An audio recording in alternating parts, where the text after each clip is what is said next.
감정적인 고통이 너무 클 때는 수면 아래에 이제 저장되어 있다가 내가 취약해지는 상태일 때 올라와서 나를 괴롭혀요. 사람이 참 신기하게도 감정적인 괴로움이 있을 때 그거를 보듬어주는 식으로 해결을 못 하고요. 그 괴로움을 나를 탓하는 식으로 해결을 하게 되는 경우가 되게 많아요.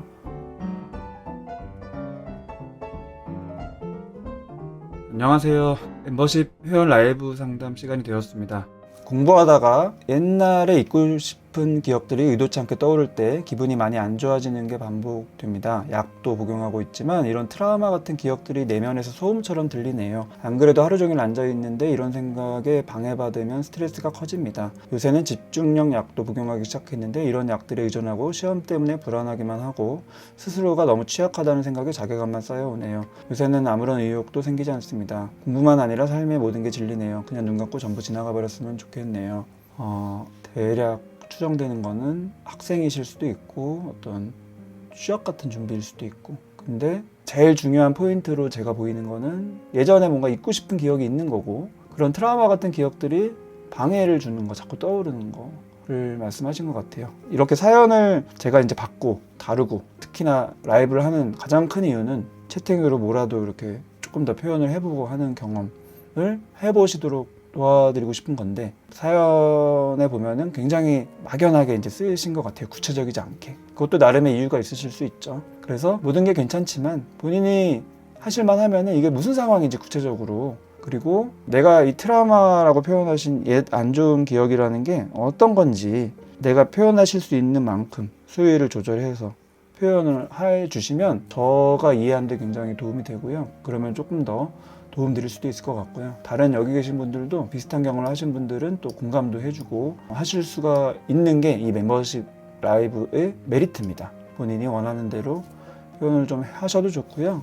못하겠다 하면 그 못하겠다는 표현 역시 해주셔도 되고, 우선은 집중력 약이라는 거는 이제 집중력 약 자체는 아니죠. 예상대로 집중력에 도움되는 각성제를 처방받았어요.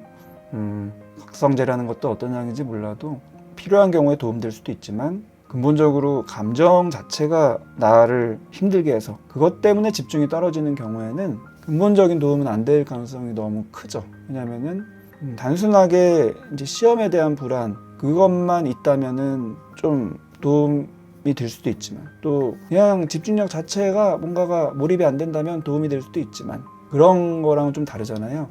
내가 옛 기억이 자꾸 떠오르고 그것 때문에 기분이 안 좋아지고 그런 거에 방해받는 것 자체가 또 스트레스가 되고, 이런 내가 뭔가 취약하다는 생각에 더 자괴감 들고 그런 게 점점 확장돼서 의욕까지 떨어지는 이런 양상이어서 약보다도 근본적인 그게 뭔지를 잘 다루면 그게 도움이 돼요. 근데 쉽지 않죠. 오늘 요 라이브도 역시 일회성이고 잠깐만 함께 나눌 수 있는 거기 때문에 쉽진 않지만, 그래도 내가 조금이라도 내 말을 듣고 관심 가지는 그 분위기에서 표현을 해보는 경험을 하는 게 의외로 도움이 되는 경우가 아주 많습니다. 그래서 저는 그거를 항상 라이브 때 추구하고 있는 거죠.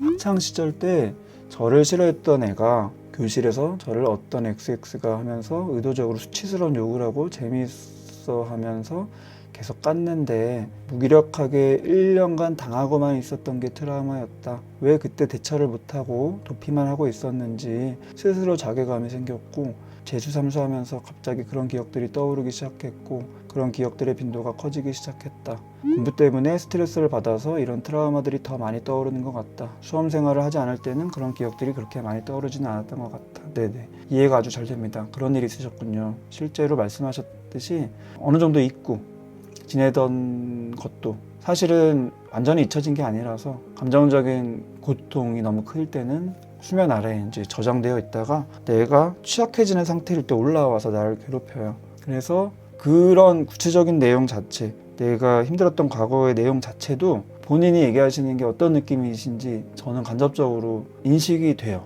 그리고 요즘에 특히나 이게 사회적으로 많은 이슈가 되고 있잖아요. 학창 시절에 괴롭히는 거, 요즘 말로 학폭, 이거를 1년 동안 당한 거, 이거 자체도 힘들죠. 당연히 너무 힘든 건데, 어떻게 보면 더 힘든 거는 항상 그렇듯이 1차, 2차로 나누면 2차인 것 같아요. 1차가 그런 경험을 한 것 자체와 관련된 감정이라면은 2차는 그런 경험을 하면서도 내가 무기력하게 당하고만 있었다는 그 자체, 나의 대처에 대한 나의 감정이 2차적으로 나를 더 힘들게 하는 게 굉장히 많은 것 같아요. 내가 왜 그때 대처를 못하고 도피만 하고 있었는지 스스로한테 자괴감이 생겼다. 이 느낌이 굉장히 힘듭니다.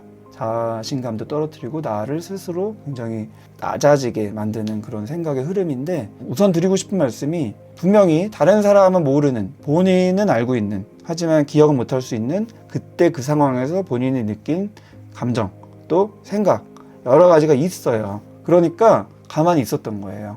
그냥 아무 생각 없이 가만히 있었던 게 절대로 아닙니다. 굉장히 많은 고민을 하고 굉장히 많은 감정을 느끼면서 어쩔 수 없이 가만히 있거나 어쩔 수 없이 도피하는 선택을 할 수밖에 없는 본인의 이유가 분명히 있었을 거예요. 근데 많은 분들이 별로 이렇게 생각을 안 합니다.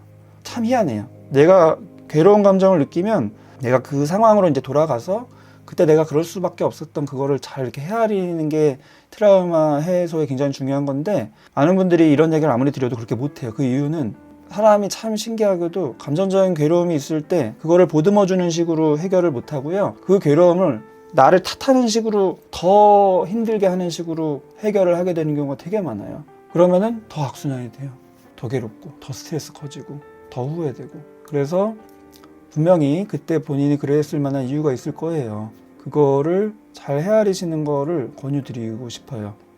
더 얘기하신 게 있네요. 그의 이름이나 얼굴 같은 심상이 떠오르면 불쾌감, 혐오감 같은 감정으로 인해 공부의 흐름이 끊길 때가 정말 많았어요. 그래도 약을 지속적으로 먹으니 그런 생각이 들 때 감정의 변화폭이 다소 줄어든 것 같아요. 기억을 정말 잊고 싶은데 잊기가 힘드네요. 네네. 기억을 잊고 싶죠. 너무 잊고 싶죠. 근데 잊기가 힘들어요. 그리고 잊는 게 불가능해요. 기억은 삭제될 수 없습니다. 기억과 관련된 감정은 내가 해소할 수 있어요. 그걸 해야 돼요. 근데 많은 분들이 기억 자체를 그냥 삭제해버리고 싶죠. 너무 괴로우니까.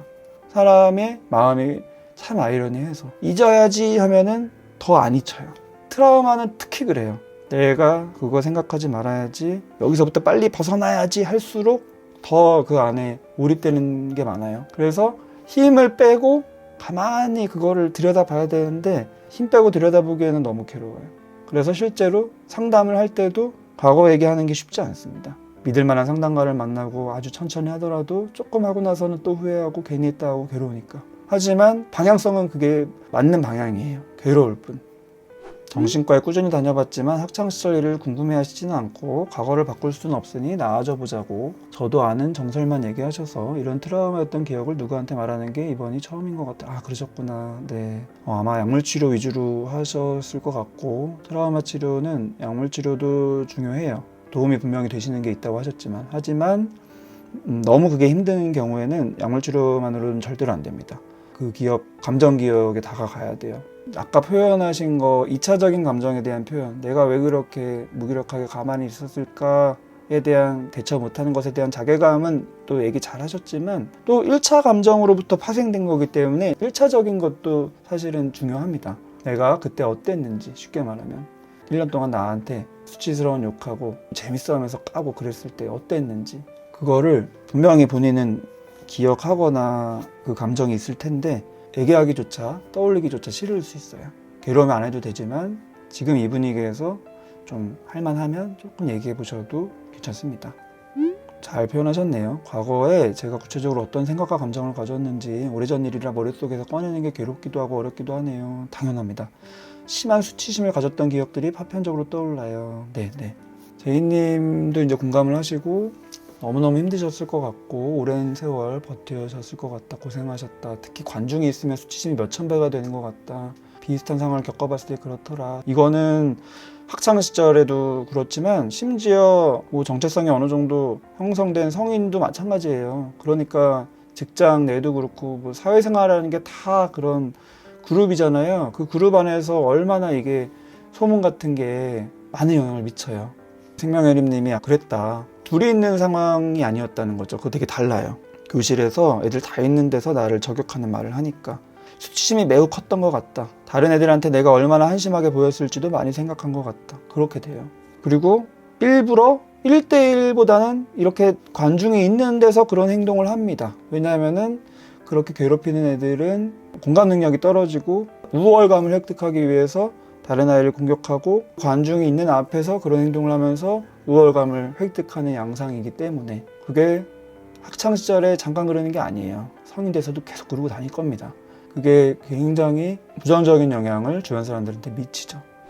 다른 애들이랑도 별로 친하게 지내지 못했던 것 같아요. 방관하는 다른 애들이 나를 한심하게 볼 거라 생각하고 그 싫어하는 애가 다른 애들이랑 어울리며 제욕을 하니까 그냥 그 애들한테도 다가가는 게 어려웠던 것 같네요. 네. 그렇게 돼요. 한 명만 날 싫어하는 게 아니라 그 사람이 또 그룹을 만들어서 다 같이 나를 뭔가 싫어하는 분위기를 막 만들고 학창시절에는 이렇게 대놓게 할 수도 있지만 점점 성인이 되면서는 대놓고는 안 하더라도 은밀하게 아주 미묘하게 하는 그런 관계 공격성을 막 보이고 그게 방식은 달라도 근본은 똑같죠. 나를 낮추면서 자기를 높이려는.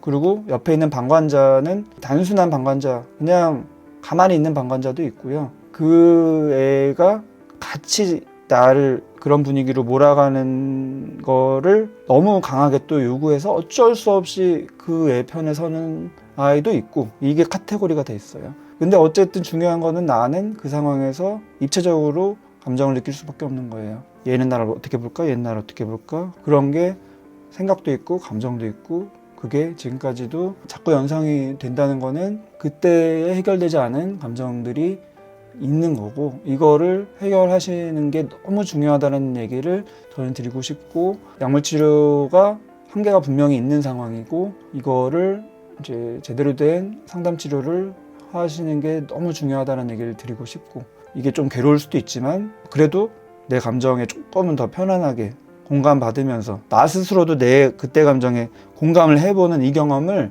해보는 게 너무 중요해요.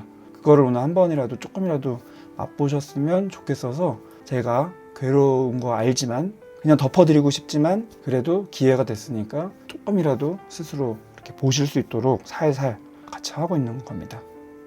다른 아이들이 저를 별로 싫어하지 않으니까 저를 싫어하게 만들려고 허위 소문을 퍼뜨렸던 것도 기억나네요. 그런 허위 소문에 조차 저는 반응을 제대로 못했어요. 너무 위축되어 있었던 상태였거든요. 스스로도 그때 어떻게 느꼈을까 제대로 안 떠오르네요. 네네. 너무너무 자연스럽게 그렇게 되는 거예요. 그건 내가 아무 생각이 없어서 그런 게 아니라 아까랑 똑같이 얼어붙어 있어서 위축되어 있어서 할 수 없는 거예요. 그리고 그때 감정이 내가 어땠을지도 안 떠오를 수 있어요.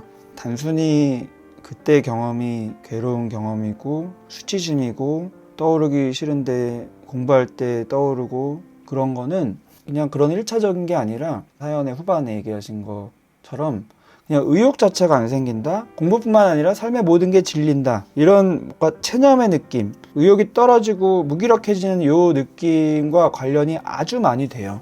그거를 좀 정확하게 표현하면 무력감이라고 하거든요. 내가 힘이 없는 느낌. 이 상황을 해결하고 돌파할 힘이 없는 느낌. 무력감이라는 게 제일 사람을 힘들게 만드는 거예요. 그래서 본인이 의욕이 안 생긴다는 게 절대로 내가 뭔가 지금 뭐 정신을 못 차려서 뭐 공부에 집중 안 해서 뭐 이런 게 아닌 거예요. 이런 이유로 인해서 그 당시에 무력감을 엄청 느꼈을 거고 내 힘으로 어떻게 할 수가 없다. 대응도 못 한다. 말도 안 되는 허위소문 퍼뜨려도 못 한다. 이런 느낌 때문에 체념처럼 나는 못한다, 할 수 없는 사람이다 이 느낌이 남아있을 수 있어요. 그래서 의욕이 안 생기는 거예요. 내가 해봤자 뭔가 안 될 것 같아 이런 식으로 생각이 되기 때문에 그게 미치는 영향들을 이렇게 재구성하는 거가 너무 중요합니다. 그래야지 의욕이 생겨요. 그래야지 공부도 집중이 되고 그러려면 힘들어도 그 감정을 짚어야 돼요. 이제 시간이 이제 어느 정도 또 돼서 마무리를 좀 해야 될 텐데 생명의림님 사연에는 아주 막연하게 쓰실 정도로 이 얘기를 좀 표현하시기 쉽지 않으셨을 것 같아요. 그럼에도 불구하고 여기서 본인 얘기를 많이 해주신 거 용기 있는 행동이고 그게 내가 감정적으로 괴로웠던 거를 마주하기 싫을 수밖에 없는 그 패턴이 좀 바뀌게 되는 계기가 오늘 비록 한 번이지만 그런 경험 내가 위로받고 공감받고 내 편이 돼서 나의 감정을 재구성하는 경험이 오늘 되셨으면 좋겠고 다시 한번 추천드리는 거는 기회가 되시면 이런 마음을 충분히 표현해보는 상담을 해보시는 거를 적극 권유드립니다. 단순히 뭐 공부하기 위해서 물론 그 목적도 1차적으로 당연히 부합하고요.